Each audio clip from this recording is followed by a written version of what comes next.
Salut! Dans cette vidéo-ci, mon objectif, c'est de te partager un premier workflow que je me suis créé dans N8N. Si tu connais pas encore la plateforme N8N, c'est une plateforme d'automatisation low-code qui ressemble à Zapier ou à Make, mais qui est vraiment moins chère et vraiment plus puissante parce que tu peux faire vraiment plus d'automatisation plus poussée. Donc, mon objectif dans ce workflow-là, c'était de prendre ces vidéos YouTube-là et de les repurpose et les reconditionner pour mes autres réseaux sociaux. Au lieu d'être en format horizontal, de faire des formats verticaux pour les Instagram Reels, les TikTok, etc. Donc, l'objectif premier, c'était de me trouver un AI qui allait me permettre de pouvoir faire du repurposing. Et celui sur lequel je me suis arrêtée, c'est Vizard, qui a un API et qui permet de faire jusqu'à 800 minutes par mois d'automatisation en clip que tu peux reconditionner. Donc, je me suis abonnée à celui-ci à 800 minutes par mois. Et ça fait en sorte que maintenant, avec l'API, et c'est ce qu'on va voir aujourd'hui, comment utiliser un API de base et comment faire un premier workflow sur N8N. Donc, avec l'API, j'ai été capable d'importer ma dernière vidéo juste ici et ensuite de ça, de le décortiquer en plusieurs vidéoclips. Donc, si on regarde ensemble, ça le fait 10 clips et ils sont tous ratés avec un score de viralité selon le AI. Le transcript est déjà tout fait ici. Le visuel a été reconditionné. C'est sûr que c'est à la qualité de la vidéo que tu uploads.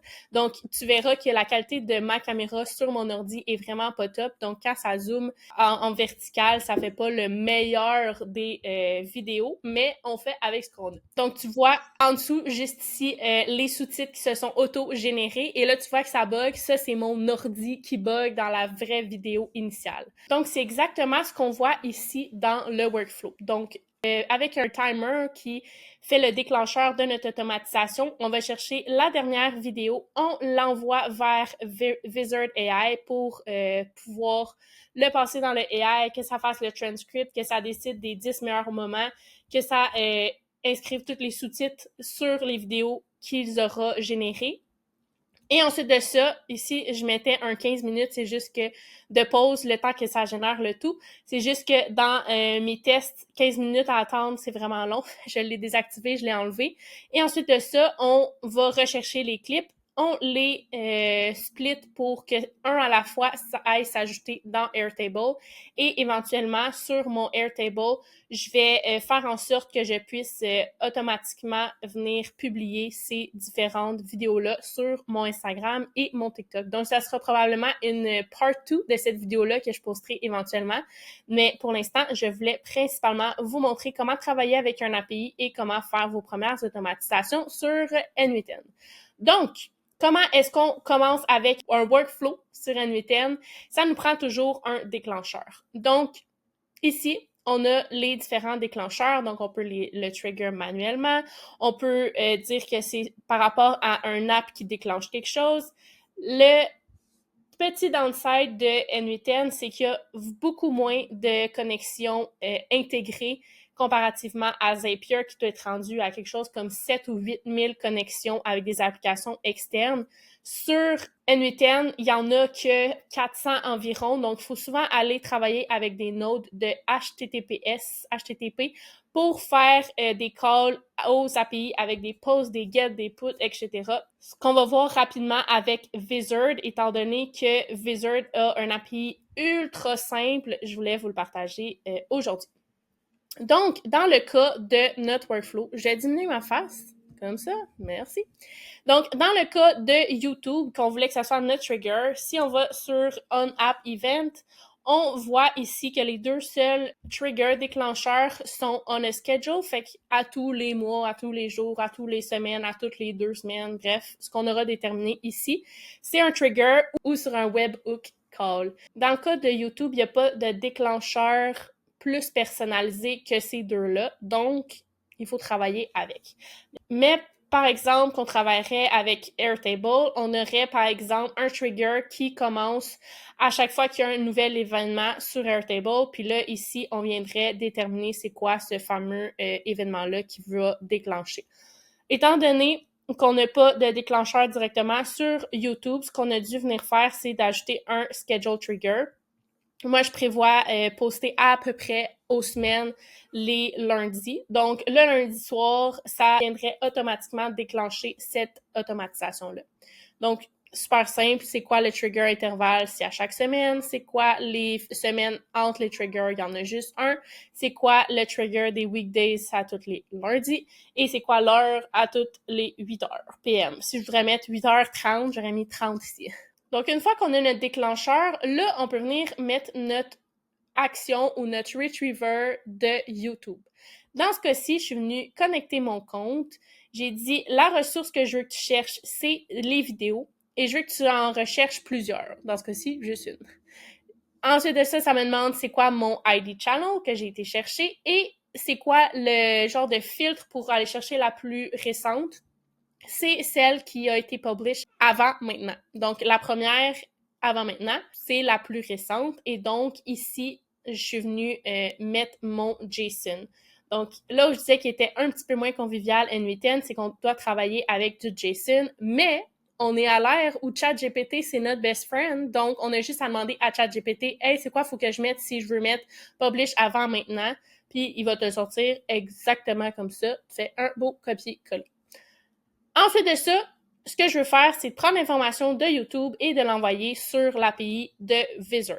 Donc, comment est-ce que je fais ça? C'est là qu'on se réfère à notre API qu'on va trouver sur Vizard. En plus de ça, il nous donne un petit how-to rapide dans un article d'aide, ou sinon, il y a vraiment la documentation de l'API qu'on peut venir chercher ici. Donc, ils nous disent, et pour ceux qui ne sont pas anglophones ou bilingues, il faut absolument que tu puisses être en mesure de faire des traductions rapides, simples, et pour ça, tu peux aussi utiliser ChatGPT. Donc, ici, dans Quick Start, ça va nous dire comment générer une clé API sur notre compte. Donc, quand on est sur notre compte, comme ça ici, dans notre Workspace, quand on clique sur Workspace et qu'on clique sur Workspace Setting, et que là, on va dans API, on a notre clé API qui s'ajoute juste ici. On a juste à venir faire copier pour pouvoir éventuellement l'ajouter dans notre call de post vers Vizard. Donc, si on retourne à notre API documentation, ici, on a réussi à avoir notre API. Et là, ça nous dit, voici le request que tu dois faire. Tu dois appeler cette URL-là. Donc, sur N8N, on va dire, OK, je veux que tu calls telle URL. Est-ce que j'ai besoin de l'authentification? Sur l'API, ça ne nous précise pas qu'on a besoin d'une authentification. Par contre, ça nous parle de headers. Donc, si on retourne ici et que là, on voit les headers paramètres, il faut ajouter le nom et la valeur. Et ici, dans OpenAI, on a le nom et la valeur. On a ceux qui sont required, ça dit yes, donc obligatoire. C'est ce qu'on est venu faire directement ici. Donc, on est venu ajouter le content type exactement comme il était écrit ici et la valeur qui est application/JSON. Donc, on l'a ici et on a le headers de notre API qui est juste ici et la valeur que mon API à moi, que vous voyez pas, qui est juste ici, que j'ai été copié-collé de ici. Après ça, je passe au prochain paramètre. Fait que vraiment, lire une documentation d'API, c'est juste d'y aller step by step. Et encore là, si tu as une question, tu demandes à ChatGPT, tu dis « Voici le lien vers la documentation de l'API de Vizard. Comment est-ce que je fais pour le connecter à N8N? » Et il va te l'expliquer. Donc, c'est là que je te dis à quel point N8N est quand même magique. Parce que oui, tu prends peut-être 30 secondes de plus pour la setter, ton automatisation, mais après ça, elle te coûte pas grand-chose comparativement à Zapier, qu'une fois que tu tripes sur l'automatisation, que tu en fais plein, tu réalises que ça coûte cher en titi. Alors qu'il y a d'autres possibilités comme N8N qui coûtent moins cher. Donc, c'est celui que j'aime beaucoup ces temps-ci. Donc, ici, ça nous dit toutes les bodies en raw JSON. Ça, c'est le format qu'il va accepter. Et là, c'est tous des paramètres de body qu'on peut décider d'envoyer à Vizard en lien avec notre vidéo YouTube. Donc, il faut premièrement regarder tous ceux qui sont required, donc le langage, la vidéo URL, la longueur préférée des clips et le type de vidéo qu'on lui envoie. Après ça, on peut décider de lui dire, OK, J'aimerais ça que l'extension spécifique de mon vidéo, ça soit des MP4 blablabla. J'aimerais ça que le nom du projet, ça soit XYZ selon le nom que tu veux. Donc, si c'est quelque chose que tu veux ajouter à ta requête que tu envoies vers Vizard, tu vas pouvoir utiliser le name ici et préciser le output en string que tu veux. Ensuite de ça, tu pourrais lui dire de pas mettre de sous-titres, tu pourrais lui dire de ne pas mettre de headline, tu pourrais lui dire de donner un maximum de 60 clips, un maximum de 2 clips, dépendamment de combien tu en as besoin. Tu vas pouvoir également lui dire voici les keywords à inclure dans le contenu. Et puis, tu vas pouvoir également lui demander des templates précis par rapport au brand kit que tu aurais peut-être déjà uploadé sur la plateforme. Et tu vas pouvoir aussi remove silence, donc enlever des parties de son ou qui seraient silencieuses comme là, j'étais silencieuse, donc on pourrait lui dire d'enlever ça. Donc, tous ces paramètres-là qui sont à no ne sont pas nécessaires, mais si tu veux les préciser, tu peux les ajouter. Donc, on se souvient ici, là, c'est les paramètres body qu'on veut mettre en raw JSON. Donc, si on retourne dans Vizard, on a ici notre body content type qui est en JSON et notre specify body qu'on va préciser en JSON. Et là, ici, si encore une fois, tu n'es pas certain de savoir comment faire, tu as juste à demander à ChatGPT, voici les paramètres que je veux ajouter, voici la documentation, comment je fais. Fait que là, bref, ici, on ouvre les paramètres, l'accolade et on ajoute nos 4 paramètres, donc le langage, la vidéo, le prefer length et le type de vidéo. Donc, ici, par exemple, pour la langue, il fallait préciser FR. Donc ça, je l'avais trouvé juste ici. Donc, c'est quoi les différents langages de vidéo qui sont autorisés. Ensuite de ça, pour la vidéo en URL, ben là, ça me prend le lien de ma vidéo. Puisque ma vidéo sera jamais la même, il va y avoir un numéro ID de vidéo qui va être différent. Et ça, j'ai été capable d'aller chercher dans mon previous node. Ensuite de ça, mon prefer length, j'avais juste à sélectionner ce que je voulais et préciser par rapport à le temps. Dans ce cas-ci, j'ai préféré des 60 secondes à 90 secondes. Et le vidéo type, dans ce cas-ci, moi, c'est une vidéo YouTube, donc j'avais juste à le préciser, le numéro 2. Donc, une fois que ton HTTP request est fait, tu as juste à passer à la prochaine étape. Donc, dans ce cas-ci, quand tu poses de l'information sur Vizard, ça prend à peu près, en tout cas de mon côté, ça a pris ça 15 minutes. Donc, j'avais simplement été ajouter mon 15 minutes ici. Et après ça, le getClip, ben là, c'est un autre request qu'il faut faire au niveau de l'API et on a juste à scroll un peu plus bas. Ici, dans le fond, il nous précise c'est quoi la réponse qu'on va obtenir de notre post qu'on a fait à Vizard AI et il nous dit tu vas recevoir un code, voir si ça a fonctionné ou pas. Tu vas recevoir un numéro de projet et un link à partager ainsi que possiblement un message d'erreur. Donc, le step 3, qui est notre deuxième call qu'on va faire à notre API, c'est un poll pour aller chercher l'information et l'amener dans N8N. Donc, encore une fois, il va falloir configurer un node de HTTP. Donc, quand je clique juste ici, je vais avoir l'information de mon URL que je suis venue, encore une fois, coller de mon URL ici. Et là, tu vois projet ID. Donc, ça, il faut le remplacer par la bonne variable que j'ai dans mon N8N. Et ensuite de ça, il faut venir préciser les paramètres. Donc, dans ce cas-ci, on a besoin d'un header qui est notre AI, notre API. Et ensuite de ça, notre paramètre qui est notre project ID, qui est celui qu'on a réussi à trouver de ce premier call-là qui était notre post. Et puis, après ça, c'est ce qui va nous retourner. Donc, il va nous retourner un code. Les vidéos qui sont avec plus d'informations, vous allez recevoir une liste de URL pour l'ensemble des clips. Les URL sont valides pour 3 heures. S'il vous plaît, vous assurez de compléter les downloads dans ce time frame. Si le 3 heures période expire et qu'on peut, vous allez devoir refaire une demande, c'est important de noter qu'après 7 jours, les vidéos vont être permanemment delete. Ensuite de ça, tu obtiens le lien et au niveau des vidéos, tu vas avoir toutes ces informations-là que tu vas pouvoir aller chercher. Donc, tu vas avoir le numéro d'ID du projet, l'URL de la vidéo en duration au niveau de millisecondes, le titre, la raison de viralité, le viralité en score, le transcript et le sujet related. Chose que j'ai, moi, mappé dans ces différentes colonnes-là sur Airtable. Donc, une fois que tu as fait ton get, ton post, ton get, ensuite de ça, tu obtiens 10 queries différentes, donc 10 clips différents dans mon cas. Et donc, 10 clips, ça fait en sorte que je vais vouloir les splitter pour les upload un à un dans Airtable. Donc, ici, mon split, je viens dire de splitter quel field, dans mon cas, c'est les vidéos. Et ici, je vais dire loop. Donc, fais aller un à la fois les items ici jusqu'à temps que tu aies fini pour tous les items. Et ensuite de ça, tu vas output en done.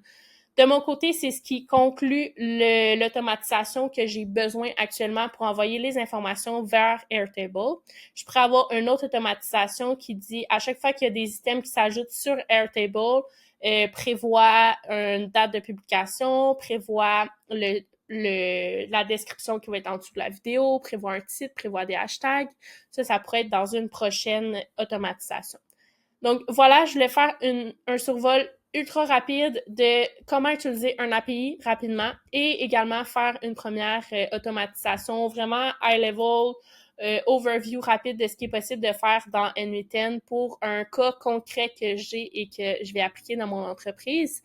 Dans les prochaines vidéos, on va pouvoir aller plus en détail sur comment connecter le compte YouTube, comment sélectionner les différents nodes, comment les faire progresser au niveau des tests pour pouvoir faire le mapping des différents champs, parce que là, vous le voyez, ça disait exécute l'étape précédente, mais on n'avait pas de détails. Fait que dans ce cas-ci, le schedule trigger, c'est aujourd'hui, ce soir. Présentement, il est juste 17 heures. Et si on fait, par exemple, exécuter ce node-là, on fait test step. Là, on verrait que ça allait chercher une de mes vidéos, mais ça ne va pas me chercher nécessairement le URL de ma vidéo. Et ça, c'est parce que le ID de ma vidéo est juste ici. Donc, je dois connaître la structure d'un lien d'une vidéo YouTube qui a été publiée et d'ajouter le vidéo ID à la fin, etc. Et ensuite de ça, on prévoit les différentes items, comment ils se déplacent dans le processus. Donc, dans ce cas-ci, vous m'avez vu tester l'automatisation. Puisque le 15 minutes est désactivé, tout de suite, ça l'a posté et ça a été chercher le clip. Puisque le clip n'existe pas, on a sûrement reçu un code 1000. Donc, si on va dans notre API, on va chercher le code 1000 pour un GET request, ça dit que c'est en train de process. Si on va dans mon workspace sur Wizard et qu'on fait refresh, on devrait voir un projet qui est en cours d'automatisation. Donc, si on retourne dans le N8N et qu'on lui dit « OK, réessaye le get clip », test step, dans ce cas-ci, on n'a rien reçu. C'est pour ça qu'il est vraiment important d'avoir un wait dans ce cas-ci, parce que si je réexécute, ça m'a encore renvoyé une demande au niveau de mon post. Fait que si, par exemple, je désactive ça ici, je fais un test, mon get clip, ben là, il dit « je l'ai pas, tu me le donnes pas dans le output ici ». Fait que c'est vraiment tricky à ce niveau-là de tester des workflows comme ça, mais on pourra le voir assurément dans les prochaines vidéos. Et si tu veux en savoir encore plus, tu veux aller plus loin, tu veux avoir plus de support, viens me rejoindre sur la communauté Skool libre et automatisée où on voit en profondeur tout ce que tu as envie d'apprendre. Il y a des coachings pour que tu puisses avoir accès à mon support. Il va y avoir des templates, il va y avoir des how-to, il va y avoir 1000 choses plus poussées qu'ici. Et ça va me faire plaisir de pouvoir t'accueillir sur Skool. Si tu as des questions, tu peux les drop juste en bas. Je laisse aussi les liens affiliés à N8N et à Wizard si tu veux le tester par toi-même. Et si il y a quoi que ce soit, tu peux toujours commenter en dessous de la vidéo ou venir m'écrire. Ça va me faire plaisir de pouvoir t'aider et de voir comment est-ce que je peux t'accompagner à automatiser ton entreprise pour sauver du temps, de l'argent, de l'énergie, name it. Donc voilà, merci pour ton écoute et on se retrouve à très bientôt.